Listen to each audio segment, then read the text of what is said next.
बर्बादी और बर्बरता की तस्वीरें सिर्फ भूखा से सामने आई हों ऐसा नहीं है। बड़ी खबर यह है कि युद्ध अपराधों की जांच के दौरान यूक्रेन का दावा यह है कि राजधानी कीव के करीब 410 नागरिकों के शव मिले हैं। कीव के पास इरपिन में भी भूखा जैसी भीषण तबाही मची है। इरपिन में ग्राउंड जीरो पर TV9 भारतवर्ष पहुंच चुका है। TV9 भारतवर्ष की संवाददाता सुमेरा खान इस वक्त मौजूद है इरपिन की जमीन पर, जहां पर तबाही ही तबाही नजर आ रही है। हम इस वक्त इरपिन शहर में जहां से दाखिल होते हैं वहां पर मौजूद हैं और देखिए यहाँ जब आप शहर में घुसने की कोशिश करेंगे उसके बाहर ही ये सबूत दिखाई देता है कि किस तरह से टैंक पूरे के पूरे उड़ गए हैं, परखच्चे उड़ गए हैं टैंक के।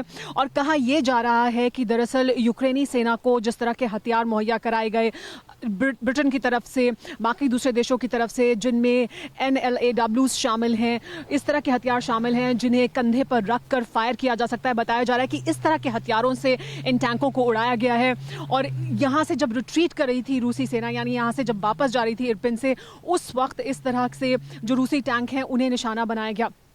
इस पूरे रास्ते पर जहां से हम आगे बढ़ते हुए आए हैं वहां आपको युद्ध की जो विभीषिका है वो साफ तौर पर दिखाई देगी कि किस तरह के हालात रहे होंगे यहाँ उस वक्त जब लड़ाई हो रही थी, जब यहाँ पर यूक्रेन की सेना रूस की सेना के साथ जंग लड़ रही थी। और यहाँ से हम आगे जब दाखिल होंगे इरपिन शहर में तो और इस तरह के दृश्य देखने को मिलेंगे। बारूदी तबाही तो हमने आपको दिखाई, लेकिन यहाँ किस तरह से जान माल का नुकसान हुआ है, लोगों की जिंदगी पर किस तरह का यहाँ आपदा गुजरी है वो आप देख सकते हैं इन तस्वीरों में। देखिए यहाँ इस तरह से पार्क में लोगों को दफनाया गया जिनकी मौत हुई, जो इस युद्ध के दौरान मारे गए लोग, उन्हें किस तरह से पार्कों में दबाया गया है, उनको दफनाया गया है पार्कों में, वो ये तस्वीरें दिखाती हैं आपको।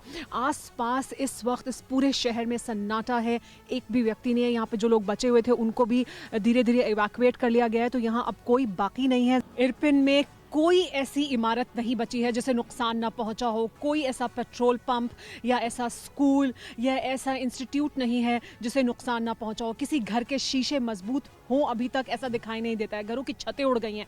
देखिए हम यहाँ एक पेट्रोल स्टेशन पर पहुंचे हैं इरपिन में और यहाँ किस तरह की तस्वीरें देखिए।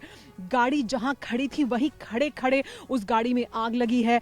क्या कुछ हुआ है यहाँ पर, देखिए इस गाड़ी को देखिए कैसे पलट गई है गाड़ी। ऐसी तस्वीरें आपको इरपिन में जगह जगह दिखाई देती हैं जहां पर पूरी की पूरी गाड़ी पलटी हुई दिखाई देगी, गाड़ी में आग लग गई यहीं पर खड़े खड़े। ब्रिज को पूरी तरह से ध्वस्त कर दिया गया, तोड़ दिया गया। मैं कहूँगी कैमरा पर्सन वीरेंद्र से कि वो आगे आएँ और दिखाएं इन तस्वीरों को, इन भयावह तस्वीरों को। इस पुल के नीचे की जो सड़क है उस पर भी गाड़ियों का मलबा है।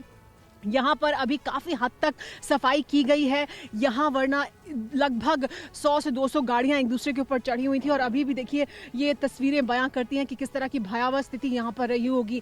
और आसपास के पूरे इलाके में विध्वंस है।